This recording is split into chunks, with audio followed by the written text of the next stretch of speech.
यो भिडियो चाहिँ इन्सा बिके बुनुको न्यायको लागि है त guys. First of all rest in peace इन्सा बिके बुनु, तिम्रो आत्माले शान्ति पाओस्। प्रहरीहरूले बलात्कार गर्ने 4 जनालाई समाइसकेको छ भनेको छ र पनि त्यो बलात्कारीहरू चाहिँ 18 वर्षभन्दा मुनिका नाबालिग भएको बताएको छ। अपराध चाहे जोसुकैले गरेको होस् के, चाहे त्यो ठुलो होस् या सानो होस्, नाबालिग होस् या ठुलै किन नहोस् होइन, अपराधीको अपराध हेरेर सजाय दिनुपर्छ जस्तो लाग्छ कि मलाई।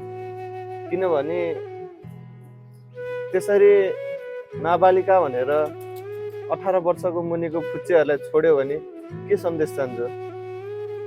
अरू बच्चाहरूले पनि, बदमास बच्चाहरूले पनि त मन पाउँछ नि त, लाइक हामी त सानै छौँ, हामीले गल्ती गर्यो भने हामीले गरेको गल्तीलाई चाहिँ नाबालिका भनेर छोडिदिन्छ भन्ने त्यो सन्देश चाहिँ नजाओस् होइन। आगामी दिनहरूमा कसैले पनि त्यस्तो बलात्कार जस्तो अपराध गर्ने सोच पनि नराखोस् के दिमागमा। यस्तो सजाय दिनु पर्यो त्यो अपराधीहरूलाई होइन। सजायको माग गर्दछु, के सजाय हुन्छ नेपालको कानुन अनुसार। तर नेपालमा त कानुन त्यस्तै छ, अब अपराधी बलात्कारीहरूलाई फाँसीको सजाय त छैन। कति वर्षको सजाय हुन्छ, कति वर्षको जेल, त्यो चाहिँ हुनु पर्यो। सबैजनाले एक एकवटा भिडियो चाहिँ बनाइदिनु पर्यो गाइज है न्यायको लागि।